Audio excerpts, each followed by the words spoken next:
Estamos de volta com mais um, ou melhor, mais dois capítulos de Shumatsu. Pois sim, pela terceira vez no ano, tivemos um capítulo duplo e dessa vez com mais de 70 páginas para se analisar no flashback dos tempos primordiais. Finalmente a tão oculta e misteriosa história do mundo de Shumatsu no Valkyrie nos foi revelada. Então já se prepara, senta na sua cadeira e vem comigo para análise dos capítulos 111 e 112, contando tudo sobre a verdade do mundo de Shumatsu, dos primordiais e de Gonir, o deus criador. Comecemos pela análise do capítulo 111, a história apagada. O capítulo começa falando das escrituras do livro de Gonir, elemento essencial não só para a lore no geral, como para esses dois capítulos de hoje. As escritas dizem que o amor não é ciumento, o amor não é orgulhoso, o amor não é arrogante, amor é o ponto de partida que nos leva para mais perto da verdade do mundo, e consequentemente eu escolhi escrever esse tomo com amor e fé.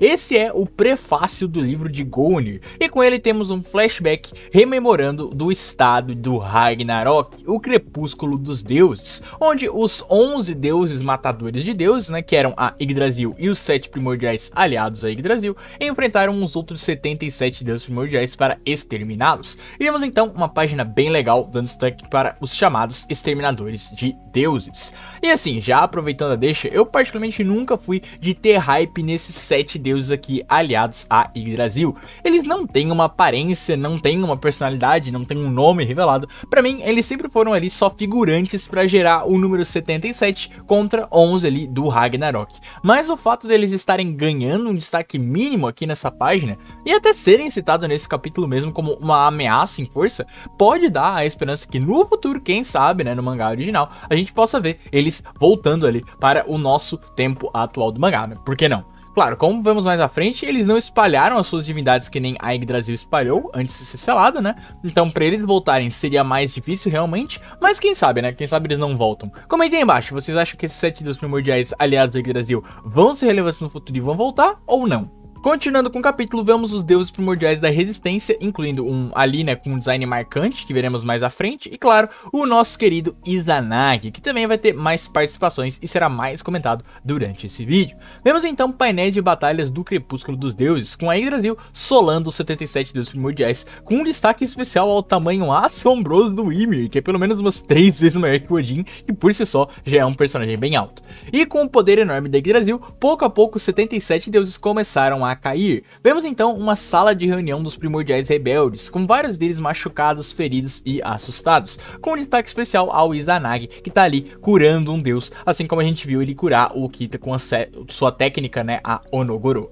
E com isso a gente já pode tirar ali, porque o Izanagi não é um deus que, ao menos no combate, tem um estilo de luta realmente de porrada, e sim um estilo de luta mais de suporte, sendo não um lutador de corpo a corpo, mas alguém que pode curar os outros. Agora, aquela ideia do Susanoo ser de fato mais poderoso que o Izanagi não é assim tão irreal para aqueles que não acreditavam nisso, Eu pelo menos sempre acreditei nisso desde o começo. Vemos então os dois deuses primordiais com designs bem legais ali conversando, um deles ali com uma roupa mais militar e medieval, uma barbicha e bastante ferido, e uma outra deusa que me lembrou bastante a Bishamonten de Noragami, mas com os cabelos pretos. Bom visual aí desses dois personagens, mas infelizmente os seus nomes não foram revelados, uma cena que vai continuar nesse capítulo infelizmente. Eles conversam sobre a força da Yggdrasil e também dos 7 deuses aliados a eles, e como eles estão tomando uma surra para esses 11 deuses, com mais da metade dos 77 já tendo morrido. Com isso, um dos deuses primordiais, com uma aparência bem próxima de algo egípcio ali, diz que só restam a ele duas opções, que é eles se renderem ou eles morrerem, mas uma deusa aparece e diz que se recusa a ceder a eles. Ela é a Eirin, que a gente viu no último capítulo ser a esposa do Gonir, o deus criador, sendo ela a deusa primordial da luz, com uma roupa de combate muito bonita, maneira e estilosa. Ela motiva ali os outros deuses com um belo discurso, a tempo do seu marido, o Gonir, aparecer e explicar um plano de batalha incrível para os deuses. Como eu havia previsto no vídeo de análise dos capítulos anteriores, Gonir é o criador da Gleipnir, o selo que prendeu a Yggdrasil no espaço-tempo. Vemos nesse capítulo aqui todo o processo do Gonir explicando como essa técnica funciona e o que seria necessário para ela se ativar, no caso a energia divina de outros deuses primordiais. Conhecemos ali uma interação bem legal do Gonir com os outros deuses primordiais, né, que até nos faz, né, como leitor, nos interessar mais por eles. O Izanagi então diz que eles devem apostar na esperança do plano do Gonir e formar um plano, e vemos então eles atraindo os 4 Godslayers para os confins do mundo e sacrificando sua energia divina e vital para ativar o selo primordial Gleipnir. Com isso vemos os deuses que tínhamos conhecido sendo destruídos, e eu não sei vocês, mas eu fiquei bem triste com eles morrendo aqui. Mesmo sendo rápido a interação deles, né, ver eles desesperados, depois tendo energias renovadas e buscando juntos salvar o mundo desse mal absoluto que era o Odin, me fez simpatizar bastante com esses personagens. Uma pena que infelizmente o mangá não quis dar o nome, né, pra eles. Eu realmente não entendo porque às vezes Shimatsu faz isso, né, não custava nada inventar nomes pra esses personagens, nem precisava pegar um deus de alguma mitologia, só inventa um nome, né, como a Eirin, por exemplo, né. Como é que eu vou chamar essa mulher de traje militar do flashback do Gonir agora? A mulher de traje militar do flashback do Gonir? Pô, qual é? O mangá deveria ter botado um nomezinho pra eles, né. Enfim, apesar de eu ter gostado e muito dessa construção da guerra desesperada dos deuses nesse capítulo, bem como do que vai surgir depois e todo o drama, né, e discussão que esse capítulo vai trazer, que a gente vai comentar, eu realmente não gostei do mangá não ter dado o nome desses personagens. Uma pena mesmo. Enfim, continuando, vemos então que o Gonir sobreviveu, ficando extremamente culpado por ter sobrevivido enquanto vários morreram por causa indireta, né, da sua invenção. Mas a Eirin aparece e o consola, dizendo que o Gonir basicamente salvou o mundo, o que é verdade, né. E vemos o Izanagi e outros deuses de aparência egípcia, né, sorrindo ali ao ver os dois juntos, bem bonitinho a cena toda ali. Com isso vamos para uma reunião dos 7 deuses primordiais sobreviventes. E antes de entrar na cena, já deixa eu falar da falta de um deus primordial aqui, que no caso não é o Gonir, né, ele só estava atrasado mesmo, como a gente vai ver mais pra frente, e sim do Izanagi. Como vimos anteriormente, o Izanagi sobreviveu ao crepúsculo dos deuses, tanto que ele tá vivo até hoje, mas ele não tá na reunião que diz ser a reunião dos únicos 7 deuses primordiais sobreviventes. Minha opinião aqui é que com essa frase o mangá não tá falando especificamente que só esses 7 sobreviveram, e sim que é uma reunião com 7 deuses que sobreviveram. O Izanagi não tá nela, pois ele é um deus aparentemente mais isolado, né? Ele criou seus filhos para cuidar ali dos reinos japoneses, ou seja, já demonstrou ali que ele não quer ter muita responsabilidade, e até mesmo ele também não vai na reunião dos deuses do Valhalla mesmo, né, nos dias de hoje. Ou seja, o Izanagi por si só parece ser um deus bem isolado, e aqui deve ser o mesmo caso de isolamento. Com isso vemos o semblante dos 6 deuses primordiais, um deles a Eirin, e os outros de novo, né, mostrando a aparência, mas sem dizer o nome. Muita gente da comunidade está teorizando quais são os deuses que a gente vê nesse capítulo, e eu vou trazer aqui algumas teorias para vocês. Esse aqui com a aparência egípcia é claramente o Ptah, né, o deus primordial da criação da mitologia egípcia, bem próximo do Gonir, e dá pra ver que ele de fato pela aparência, né, o adorno no queixo, o cajado, enfim, é tudo bem parecido. Quanto a essa deusa aqui, eu vi muitos teorizando que ela é a Nyx, a deusa da noite grega, pelos detalhes de lua, né, mas eu não sei, ela tem a vibe de ser algo mais além do grego, algo um pouco mais esotérico, não sei dizer exatamente. Quanto a esse aqui, quando eu li o capítulo pela primeira vez, ele me deu muito uma vibe de indígena ou de maia, que estão teorizando ser o deus Viracocha, a divindade criadora da mitologia inca e pré-inca, ou o deus Huancatanca, que é o deus supremo indígena, que também parece bastante. Inclusive, vale constar que muitos dos chutes aqui que eu dei saíram lá do Twitter do Pedro, que eu também uso a color dele de vez em quando aqui no vídeo, então fica aí o crédito pra ele. Enfim, tem pelo menos 5 novos deuses aí, além da Eirin, e o mangá infelizmente não dá nome pra esses deuses, o que é bastante frustrante, né? De novo aquela parada de a gente nem poder ter um nome pra se referir a eles. Eu não sou um cara muito de teorizar, por isso eu não fiquei procurando deuses que poderiam ser, né, esses deuses que a gente tá vendo aqui no capítulo. Se você tem algum chute de quem são eles, de que mitologia eles são, qual é o deus, deixa aí nos comentários quem são e a explicação do porquê, né, eles são esse deus, que se for uma muito boa explicação, um bom chute, eu vou dar aí um coraçãozinho no comentário, beleza? Continuando o capítulo, vemos a reunião deles para decidir o que fazer após a queda da Yggdrasil, como eles vão andar com a informação que a Yggdrasil pode retornar após espalhar suas divindades pelo mundo. Eles deveriam ocultar essa verdade ou passá-la para a próxima geração? Juntos, os deuses decidem que vão banir completamente os acontecimentos do Ragnarok dos anais da história, mas o Gonir aparece negando essa conclusão e dizendo que a história não é boa ou ruim, ela é o que ela é. A história deve ser passada para frente, independente de sua suposta moralidade. Eirin contra-argumenta dizendo que alguém com intenções ruins pode aparecer e usar esse conhecimento para o mal, com Gonir contra-argumentando ela que eles escondendo ou não, uma hora essa verdade vai surgir de novo e Yggdrasil eventualmente vai voltar, com os deuses primordiais já não estando em condições de enfrentá-los. Por isso, a melhor decisão seria deixar esse conhecimento passar para frente para preparar a próxima geração. Mas os outros deuses primordiais não concordam com o Gonir e então a própria Eirin prende ele com a sua técnica de luz. E aqui temos alguns detalhes interessantes nessa página. Primeiro, Eirin mostra em sua mão a runa de Gonir, a mesma runa que o Sakata mostrou lá no último capítulo que o Odin reconheceu como a runa de Gonir. Assim como tinha previsto na análise anterior, o sangue de Sakata permite que ele projete e manipule luz, ou seja, apesar de carregar a runa de Gonir, Sakata tem os poderes e habilidades da Eirin, essa manipulação de luz dela, como eu havia previsto no último vídeo. Preso pelas correntes de Eirin, Gonir se desespera e começa a explicar que o que eles fizeram, selar a Yggdrasil, é só fugir deles, assim como ocultar essa história também é fugir deles. Uma hora eles vão se soltar e o Gonir acredita que uma geração no futuro conseguirá vencer esses deuses. Aqui eu vi muita gente criando o paralelo do Gonir com o Tesla, toda essa questão de passar o conhecimento pra frente, etc, né? E de fato, os personagens se conectam muito na sua filosofia, sem dúvida alguma. Mas aqui, a história do Gonir, ela aprofunda outras discussões que o personagem do Tesla não explorava, especialmente essa questão de apagar ou não a história, algo que até os dias de hoje existe muita dúvida. Eu poderia traçar paralelos com vários grupos aí, né, perigosos, né, da vida real, e no mangá essa discussão chega a ser até mais concreta, já que esse mal ancestral que é a Yggdrasil eventualmente vai voltar, é basicamente confirmado, ao menos nos olhos do Gonir, né, que foi o cara que fez o selo. Mas os deuses primordiais vêm como a melhor opção de apagar a história, ao invés de passar esse mal como um conhecimento para a próxima geração lidar com ele. Gonir aqui toma um lado bem interessante dessa discussão. Se for pro conhecimento destruir a gente, então que destrua, mas vamos passar ele para frente com a intenção de usá-lo para preparar as próximas gerações. É uma discussão muito boa e que eu genuinamente vejo como bem cinza. Você pode argumentar que ambos os lados estão corretos aqui, apesar de que, convenhamos, né, o Gonir tem argumentos muito melhores a seu favor, até porque ele é o criador do selo, né, se ele diz que o selo não vai durar por tanto tempo, é porque é verdade.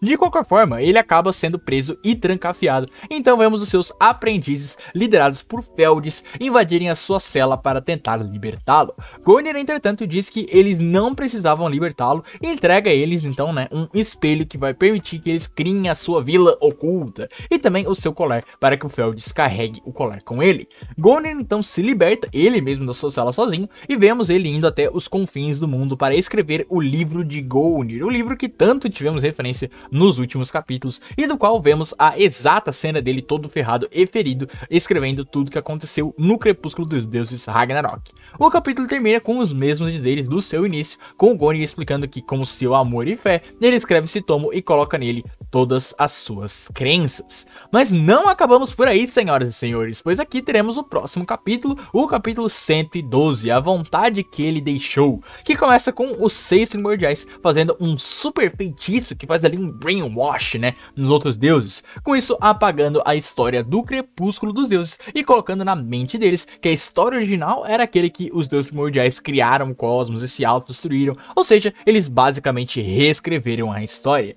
E aqui, apesar de eles terem reescrito a história na mente dos deuses menores, nós veremos mais à frente como isso não funcionou com Gonir. Então, apesar do seu sumiço repentino, eu não duvido que não tenha funcionado com o Izanagi também. Afinal, mesmo sendo um aparente deus de suporte, ele ainda deve ser bem forte, ao menos no mesmo nível de força que o Gonir. E por falar nele, o Gonir repentinamente entra na reunião com um livro em mãos, dizendo que lá ele escreveu toda a história do crepúsculo dos deuses, e começa a fazer um feitiço também, sacrificando a sua vida para que ele fosse executado.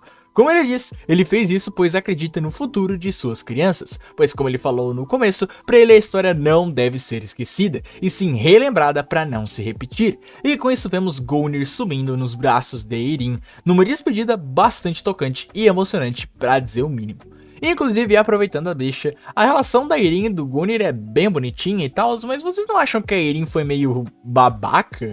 Assim, como eu falei, eu acho até justificável os primordiais terem essa visão de apagar esses acontecimentos. Eles têm as melhores das intenções e são, querendo ou não, sobreviventes traumatizados de uma guerra contra esses caras que são ditadores malucos genocidas. Mas, pô, a Irene prendeu o marido dela e basicamente forçou ele a se sacrificar pra passar essa história pra frente. Se fosse a minha esposa, eu iria querer que ela me apoiasse, né? Mas, enfim, comentem o que vocês acham. A Irene é babaca por não ter apoiado o Gungnir ou ela até sendo sensata por tentar priorizar ali o bem maior na perspectiva dela? Independente disso, todos ficam bem tristes com a morte do Gungnir. Os seus deus primordiais, então, queimam o livro, colocando sua vida em jogo também, e fazem ali um grande feitiço, né?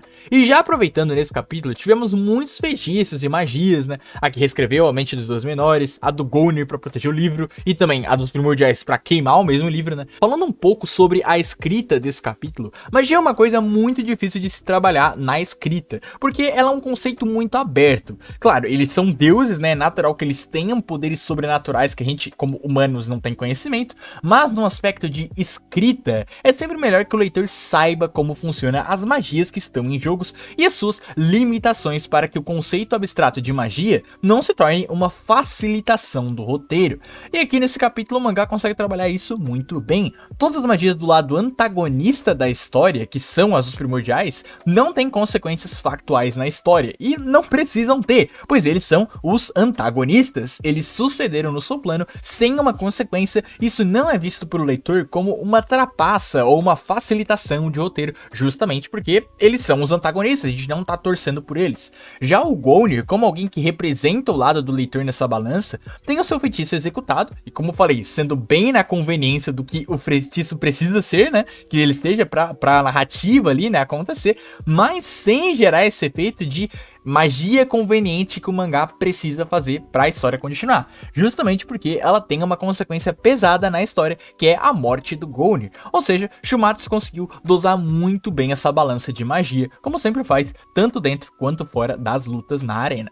Voltando ao capítulo 6, deuses primordiais comentam que os aprendizes de Gungnir ainda estão à solta, e como eles ainda estão escondidos, o seu feitiço de remodelação de memórias não conseguiu afetar eles. Então agora o objetivo desses 6 é encontrar os aprendizes do Gungnir, coisa que vai ser muito importante para o próximo capítulo. Com isso, vemos os aprendizes de Gungnir vendo que a sua chama se apagou e decidindo carregar os seus ideais. Afinal, agora eles são um dos únicos indivíduos que sabem de toda a verdade histórica do mundo, passando para frente esse conhecimento que sabemos que eventualmente vai chegar não só no Odin, do qual a gente vai falar mais para frente, como também possivelmente ao Sakata Kintoki, que sabe de toda a queda do povo de Gungnir. Continuando o capítulo, vemos os deuses das futuras gerações aprendendo sobre a história que os primordiais inventaram, mas o livro de Gungnir, que parecia estar queimado, tem o seu conteúdo passado para um livro de uma biblioteca aleatória ali do Valhalla. E com isso temos basicamente duas vias onde o conhecimento do crepúsculo dos deuses está: o povo de Gungnir e o livro de Gungnir. Atualmente, na timeline original de Shumatsu, sabemos de alguns personagens que sabiam da lore do crepúsculo dos deuses, sendo eles Siegfried, Nostradamus, Sakata Kintoki, Odin, parcialmente o Beelzebub e provavelmente a Brunilde, mas não muito confirmado. Desses, o Bel adquiriu seus conhecimentos sobre Odin, dos dois olhos, Arqué e a ressurreição dos deuses primordiais por meio do livro de Gungnir. Ou seja, o livro sobreviveu, né, graças ao feitiço do Gungnir que a gente acabou de ver, e eventualmente foi parar numa biblioteca do Helheim, onde o Bel achou o livro bastante carcomido e difuso. Já a outra linha de informação é do povo de Gungnir, de onde teoricamente ambos, Sakata, né, que é descendente de Gungnir e da Erin, e o Odin, que é o último sobrevivente do povo de Gungnir, adquiriram os seus conhecimentos. Quanto a Siegfried e Nostradamus, na teoria, creio eu, o Siegfried descobriu toda essa história por meio do próprio Odin, e o Nostradamus descobriu por meio do Siegfried, que contou pra ele. Outros personagens como a Brunilde ou os Zeus, a gente não tem como saber se eles de fato sabem de toda a história do Crepúsculo dos Deuses, e se eles sabem, a gente não sabe por qual linha de informação que eles descobriram, até porque tem o Izanagi também nessa história, né, que é alguém meio por fora, que sobreviveu, né, todo aquele tempo, tempo e tá aí até hoje, então ele também pode ter falado alguma coisa. Mas enfim, por enquanto é isso, eu espero que eu tenha elucidado pra vocês como a história do Crepúsculo dos Deuses sobreviveu até os dias atuais do mangá e quem sabe sobre essa informação atualmente. E no final do capítulo vemos o aprendiz de Gonir, agora bastante velho, o Feldes, né, que tá muito parecido com o Leônidas, diga-se de passagem. Ele é visitado pelo seu novo aprendiz, né, um garoto que traz pra ele uma bebidinha em troca de ouvir a sua história favorita, a história de Gonir, o deus sem nome, que no futuro conheceríamos como Odin, que o nome agora é Velk. E é aqui que terminamos o capítulo. E com isso temos uma construção muito boa da história real do início de Shumatsu no Valkyrie. Um capítulo duplo de muita lore e informações que eu particularmente gostei demais. Achei muito interessante como esses dois capítulos duplos trabalharam a pessoa do Gonir, mesmo tendo pouco tempo para fazer o leitor se simpatizar com ele. E também a discussão que esse capítulo gera no sentido de se deveríamos ou não apagar a história de acontecimentos ruins e traumáticos, tudo isso que, como já comentei, achei incrível. Além disso, foram capítulos que adicionaram novos personagens muito intrigantes, que também são pra gente a curiosidade de se eles estão ou não vivos até hoje. E se eles estão vivos até hoje, se eles vão aparecer ou não no momento atual do mangá. Minha única crítica para esse capítulo duplo, que eu acabei não falando no vídeo até agora, é a arte. Já há algum tempo a arte de Shumatsu está bem abaixo do nível normal, não que ela esteja feia, né, ela ainda tá bem bonita, mas dá pra ver alguns momentos desse capítulo, desse mês, né, que estão mal desenhados pra caramba. Ou até alguns modelos reutilizados, como as caras, né, do Izanagi que estão reutilizadas nesse capítulo, ou de outros deuses primordiais que também estão reutilizados, ou até poses que também foram reutilizadas em outros capítulos, como essa aí do Shiva, que eles usaram a pose do Shiva e colocaram no caos. Enfim, de qualquer forma, pra mim foram dois bons capítulos, e com isso temos preparado o próximo, né, capítulo que se focará no flashback de Odin, ou melhor, né, do Velk. Como diz o adiantamento do capítulo 113, como o jovem e gentil deus se tornou o Odin, a triste verdade finalmente revelada. Ou seja, no próximo capítulo teremos a explicação de como o Velk se tornou o que conhecemos como o Odin. Já vimos nesse capítulo que os deuses primordiais sobreviventes estão atrás do povo de Gonir, do qual o Velk faz parte. Então, provavelmente no próximo capítulo, veremos eles encontrando o povo de Gonir e dando uma motivação ou uma justificativa para o Velk ir atrás da espada Gran e se tornar o Odin, o deus supremo nórdico. Agora, se ele estava procurando ela para tentar salvar o seu povo dos primordiais, ou se ele estava buscando ela para vingar o seu povo, isso a gente vai descobrir somente mês que vem, bem como também o paradeiro dos primordiais e quem sabe o retorno da luta entre Sakata e Odin. Então se você quer acompanhar tudo isso, não se esquece do like e de se inscrever aqui no canal para acompanhar as análises aqui, beleza? Como sempre, um agradecimento especial aos boosters do server do Discord, Falha, Olavo, Gegel, Lins, Halfboy, Stalkalin, Só Apenas um John e Vene, e aos membros General de Guerra, João VRK, Alex Grindel, Ariel, Ultimate Mentions, Isadora Dotto, Darkzin, Vitor Emanuel, Omni e Francisco Fagner